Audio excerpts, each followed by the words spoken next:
Gracias, buenos días. Estamos nuevamente en este espacio hoy para brindarles el siguiente diálogo con Gabriela Rosero. Ella es la secretaria técnica de Cooperación Internacional, un tema que por muchos años no ha existido en el país y que en los últimos años ha tomado mucha fuerza, principalmente para depurar todo lo que Ecuador y otros países tienen que ofrecer como cooperación internacional sin interferencias políticas. Un poco es parte de la idea y parte del trabajo que ha tenido esta Secretaría.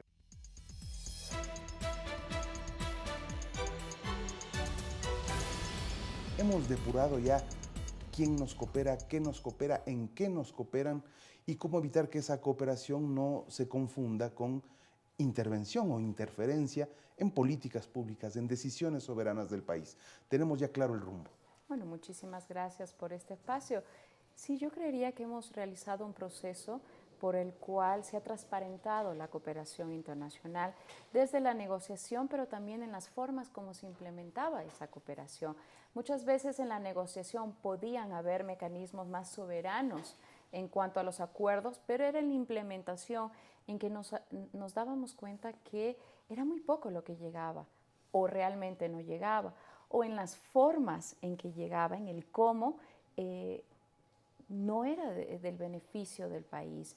Yo creo que hemos entendido durante estos años que hay cooperación, una cooperación que apuesta por realmente complementar los esfuerzos de un país, que busca crear confianza con el país con el que se coopera, pero en algunas ocasiones esa cooperación puede generar un círculo más tortuoso que virtuoso cuando se trata de hacer de una forma paralela o en otro entendido que no es el de apoyar a un gobierno elegido democráticamente.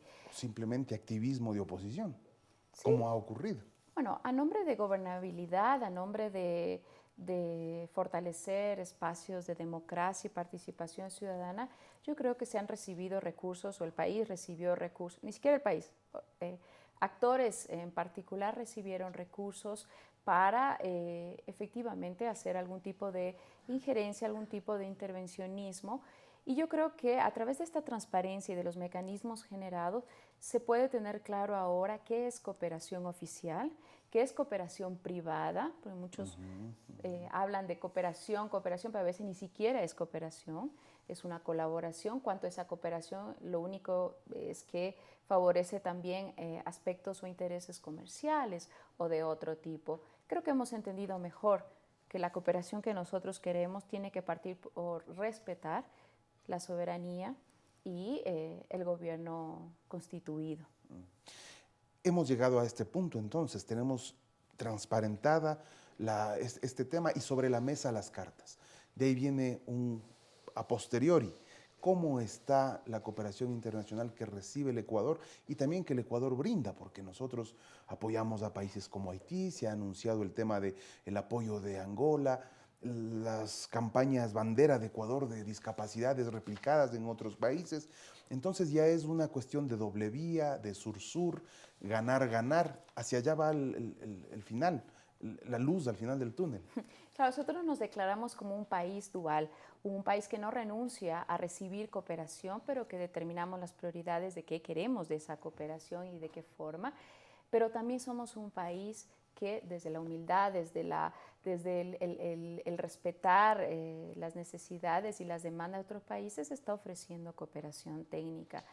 Es interesante señalar que en promedio el Ecuador recibe alrededor de 380 millones de dólares por concepto de cooperación financiera no reembolsable.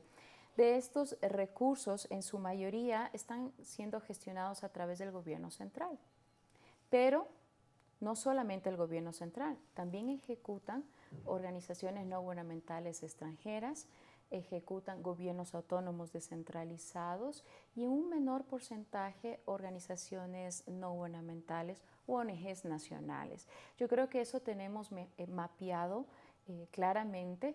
Sin embargo, creo que los desafíos para los próximos años sí tienen que ver con un mejor trabajo con las ONGs nacionales que nos permita discriminar el tipo de cooperación que también se requiere y de qué forma se crean también las redes necesarias para hacer mucho más provechosa esa cooperación. Hay todavía algunos cooperantes que en los recursos que entregan al país, a pesar de que ya no seamos susceptibles de cooperación, entregan directamente a las ONGs nacionales u otros actores seleccionados por ellos. Creo que lo que ha cambiado estos últimos años es que hay una participación más amplia, incluso participa el gobierno central en la definición de los sectores y el para qué de esa cooperación, independientemente de quién la ejecute. Yo creo que eso ha cambiado. En el caso de la cooperación sur-sur, en la cooperación solidaria, sí, hemos empezado un camino que ha permitido intercambiar experiencias y cooperación financiera en el caso de Haití, ahora en San Vicente y las Granadinas también, la construcción de unos puentes para la reconstrucción por un fenómeno climático que ellos pasaron.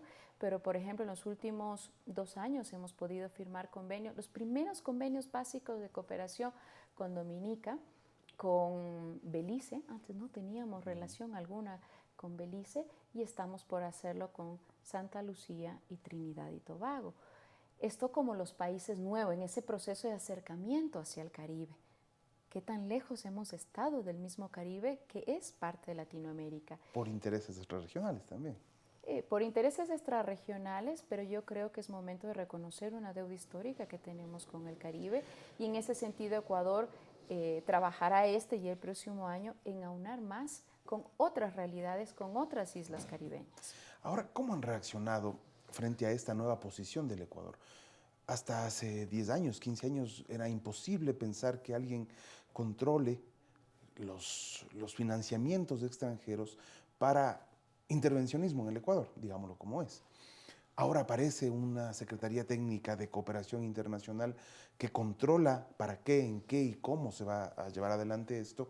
¿Cómo han reaccionado los tradicionalmente financistas de este tipo de interferencias? Me refiero, antes había la USAID, ya no existe la USAID. Y debe haber otro tipo de organizaciones que salieron por esta regulación. ¿No ha habido acciones que vayan en contra del Ecuador o han tomado retaliaciones? ¿Cómo lo han tomado? Yo creo que en principio el mundo mismo entiende y los cooperantes a nivel mundial entienden que la dinámica sobre la cooperación a nivel global ha cambiado. El ascenso de países emergentes, el posicionamiento y la voz del sur desde Latinoamérica y el Caribe no es la misma que hace 10 o 15 años atrás. Y entienden que para poder hacer cooperación en países latinoamericanos, las reglas del juego deben ser diferentes. Y en el caso de Ecuador y de la Secretaría Técnica de Cooperación, hemos llevado adelante procesos de negociación vis a vis con cada cooperante. En algunos casos hemos encontrado flexibilidad, porque la negociación es un elemento importante, pero una vez más, el sur quiere hablar sobre los cómo se implementa esos recursos, cómo se beneficia, cómo esos recursos quedan en el país y no en otras manos, y no en otras, incluso en esos mismos países. Muchas veces era solamente un círculo que permitía que esos recursos regresen a otros países.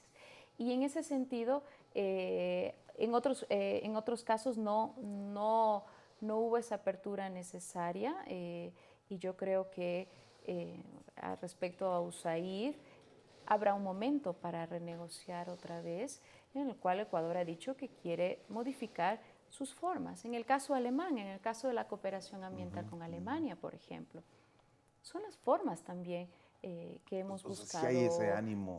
Que hemos buscado cambiar. Bueno, tendremos nuevas conversaciones con el gobierno alemán en el próximo mes, porque efectivamente ellos están abiertos a que Ecuador proponga esos nuevos mecanismos con los cuales quiere gestionar la cooperación.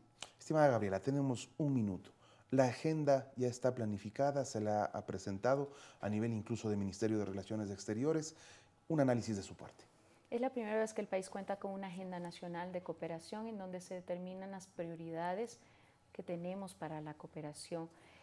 La cooperación a ser parte de la política exterior y a ser liderada por el canciller y por el ministro de Relaciones Exteriores plantea esa cooperación desde una mirada política y no solamente técnica. Y es coherente además con lo que estamos haciendo como Ecuador y como gobierno en los contextos internacionales. Yo creo que nos da un empuje necesario para plasmar los cambios que queremos e ir hacia una cooperación más eficiente y de resultados.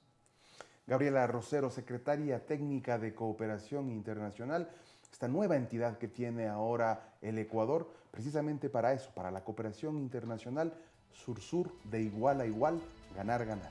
Muchas gracias. Hasta la próxima.